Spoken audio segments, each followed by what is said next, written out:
네, 이번에는 취재부터 뉴스까지 한 큐에 전해드리는 시간입니다. 취재 수첩 생생타임즈. 한국경제신문 허란 기자 전화로 연결하겠습니다. 기자님 나와 계십니까? 네, 안녕하세요. 네. 자, 어제 오후에 가장 뜨거웠던 이슈 중에 하나는 바로 이 세제 개편안 발표였습니다. 어제 발표됐던 세제 개편안의 핵심 그리고 취지부터 짚어볼까요? 네, 이재명 정부는 이번 세제 개편안을 통해 크게 세 가지 목표를 내세웠습니다. 첫째는 기술 주도 성장을 위한 효과적인 세제 지원, 둘째는 모두의 성장을 위한 포용적 세제, 셋째는 공정한 성장을 위한 세입 기반 확충인데요.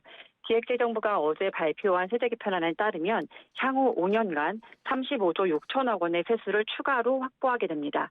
이는 복지 확대 등 대선 공약 이행을 위한 재원 마련이 목적입니다. 예. 개편 전부터 굉장히 많은 관심을 받았던 게 배당소득 분리과세 제도 도입인데 이거 발표된 이후에도 좀 말이 많이 나오는 것 같아요. 어떤 것 때문에 그렇습니까? 네, 그렇습니다.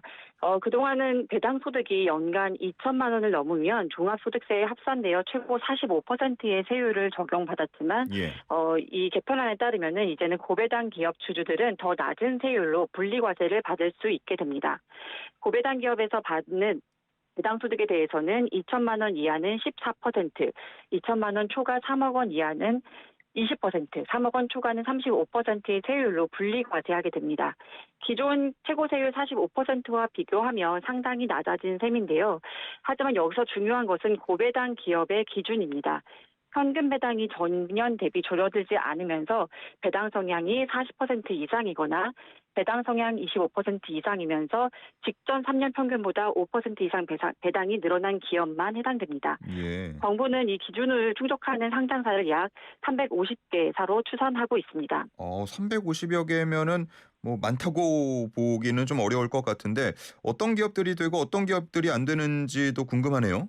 네, 사실 이 삼성전자 같은 대기업들이 과연 혜택을 받느냐가 관심사인데요. 예. 삼성전자, SK하이닉스, 현대차 등 주요 대기업들은 이 기준을 충족하지 못해서 어. 분리과세 혜택을 받지 못할 것으로 분석됩니다.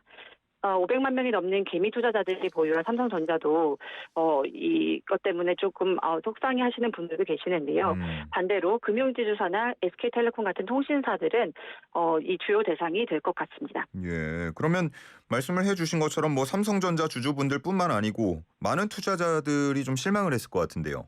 네, 그렇습니다. 배당주는 망했다라는 표현이 나올 정도로 시장에서는 좀 실망스럽다는 반응이 나오고 있는데요. 어, 분리과세 최고세율이 35%로 나왔기 때문에 사실은 당초 더불어민주당의 이소영 의원이 제안했던 20에서 25% 세율과 비교해서도 10%포인트나 높아졌습니다. 예. 또 현재 주식 양도소득세 최고세율이 25%인 점을 고려하면 배당보다는 매각할 때 세금 부담이 더 적어지는 상황도 벌어지게 됩니다. 음. 시장은 오늘 코스피 시장은 기관들의 매도세에 따라서 9시 10분 현재 기준으로 전날보다 1.64%포인트 떨어진 3,192에 거래되었었거든요. 예. 이만큼 시장의 반응이 실망스럽다는 것을 보여주고 있습니다. 예. 3,200선 아래로 현재 주저앉은 상태이다라고 말씀을 해 주셨고요. 배당 분리과세 외에 주식 투자와 관련한 또 다른 변화도 있었습니까? 네, 전반적으로 주식시장에 대한 과세가 강화됩니다. 주식 양도소득세 대주주 기준이 종목당 50억 원에서 10억 원으로 대폭 낮아지면서 과세 대상이 크게 늘어나는데요. 증권거래세율도 현재 0.15%에서 0.20%로 인상됩니다. 이는 2023년 수준으로 되돌리는 건데 정부는 환원이라고 표현하고 있습니다. 음. 정부는 주식시장에 미치는 영향은 크지 않을 것이라고 밝혔지만 투자자들 입장에서는 주식을 사고 팔 때마다 더 많은 세금을 내야 하는 셈이라서 거래 비용이 늘어나게 됩니다. 특히 단기 매매를 하는 투자자들에게는 상당한 부담이 될 것으로 보입니다. 또 자본 준비금을 감액해서 배당하는 감액 배당에 대해서도 상당법인 대주주 등의 경우 주식 취득가액을 초과하는 부분에 대해 배당 소득세를 물리기도 했는데요. 예.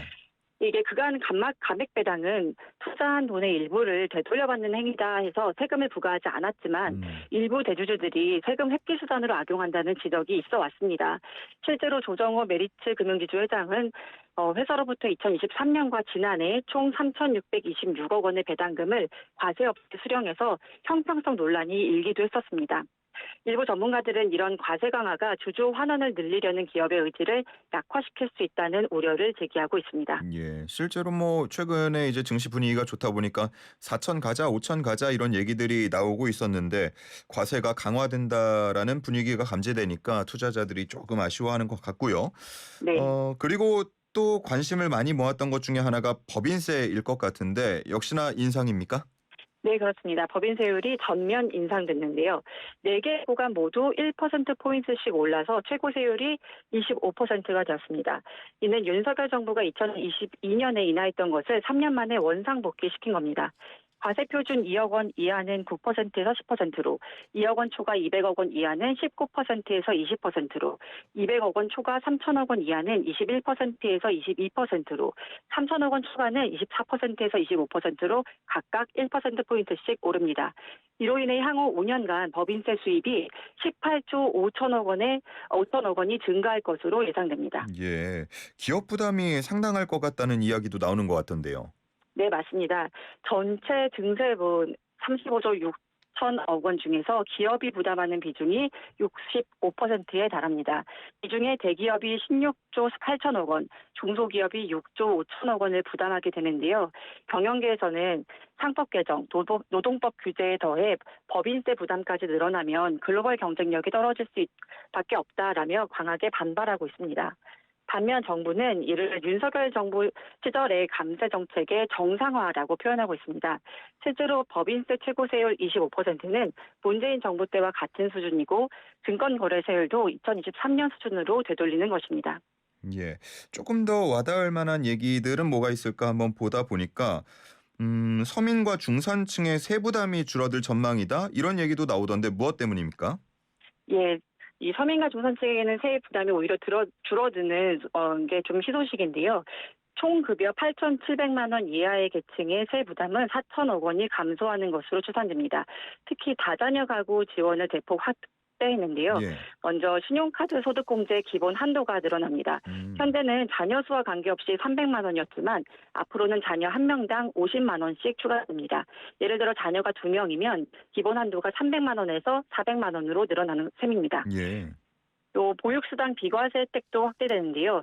현재는 자녀가 몇 명이든 월 20만 원까지만 세금을 면제해줬지만 앞으로는 자녀 1명당 월 20만 원씩 적용됩니다. 음. 자녀가 2명이면 월 40만 원까지 비과세 혜택을 받을 수 있게 되는 셈이죠. 또 초등학교 1, 2학년 자녀의 태권도장, 피아노 학원 같은 예체능 학원비도 교육비 세액공제를 받을 수 있게 됩니다. 정부는 총급여 6천만 원에 자녀 2명인 가구가 이런 혜택을 모두 받으면 최대 87만 원가량의 세금을 절약할 수 있다고 계산했습니다. 또한 세자녀 이상 가구는 월세 세액공제가 적용되는 주택 면적이 85제곱미터에서 100제곱미터로 확대됩니다. 예. 말씀해 주신 부분들은 아무래도 또 조금 더 혜택으로 느끼는 분들이 많으실 것 같은데 또 다른 서민 지원 정책도 있을까요? 네, 여러 가지가 있는데요. 고향사랑 기부금 세액공제가 확대됩니다. 기존에는 10만 원까지만 전액 세액공제였지만 앞으로는 20만 원까지 가능해집니다. 10만 원에서 20만 원 사이 구간은 40% 세액공제를 적용하고 기부금의 30%를 답례품으로 받는 것을 고려하면 20만 원 기부 시 총 20만 4천 원의 혜택을 받게 됩니다. 또한 연금 소득자를 위해 사적연금을 연금 형태로 종신 수령할 때는 원천 징수세율을 4%에서 3%로 인하하고 대학생 교육비 세액공제에서 자녀의 소득 요건을 폐지해서 대학생 자녀가 아르바이트를 하더라도 부모가 교육비 공제를 받을 수 있게 됩니다. 예. 최근에 이제 소상공인분들이나 자영업자분들 워낙 어렵다 보니까 뭐 소비 쿠폰도 그렇고 여러 가지 지원책이 마련이 되고 있는 것 같은데 이번 내용에도 혹시 포함된 게 있을까요? 네, 이번에도 소상공인 지원 방안들이 마련이 됐는데요. 지역사랑 상품권으로 지출한 금액을 기업 업무 추진비 추가 한도 대상에 포함하고 추가 한도를 기존 10%에서 20%로 2배 확대했습니다.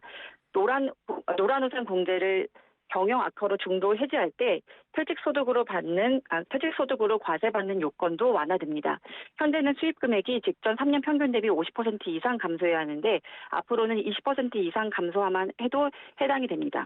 생계형 창업 중소기업 세액 감면 대상도 수입 금액 기준을 연간 8천만 원에서 1억 400만 원으로 확대했습니다. 예. 자, 이재명 대통령의 복지 공약을 위한 재원들 이것도 이번 세제 개편에 포함되느냐 관건이었는데 이 부분은 어떻습니까? 예, 이번에는 큰 틀에서는 이 산업 지원 방향이라는 처음에 저희가 그 기술 주도 성장에 대한 재원을 마련하기 위한 부분이 컸다라는 건데요. 예. 가장 먼저 내세운 거는 사실은 미래 산업 지원 방안의 목적이었었습니다. 음. 그래서 AI와 반도체 등 미래 전략 산업 지원이 강화되는 부분을 정부는 강조하고 있는데요. 예. AI 분야에서는 생성형 AI 기술, 에이전트 AI 기술을 국가 전략 기술에 새로 추가를 했고요. AI 서비스를 위한 데이터 센터도 국가 전략 기술 사업화 시설에 포함시켰습니다. 음. 자, 또 국가 전략 그리고 기술, 예. 네, 또 말씀해 국가 전략 주시죠. 기술의 경우 연구개발 세액공제율이 30에서 50%로 일반 기술의 2에서 25%보다 훨씬 높게 책정을 했습니다. 또 AI 전문가 등 해외 우수 인력이 국내로 복귀할 경우 10년간 소득세 50% 감면 혜택의 적용 기간도 3년이나 연장을 시켰습니다. 음. 미래 산업을 지원하기 위한 방안들도 포함이 됐다는 말씀을 해 주셨고요.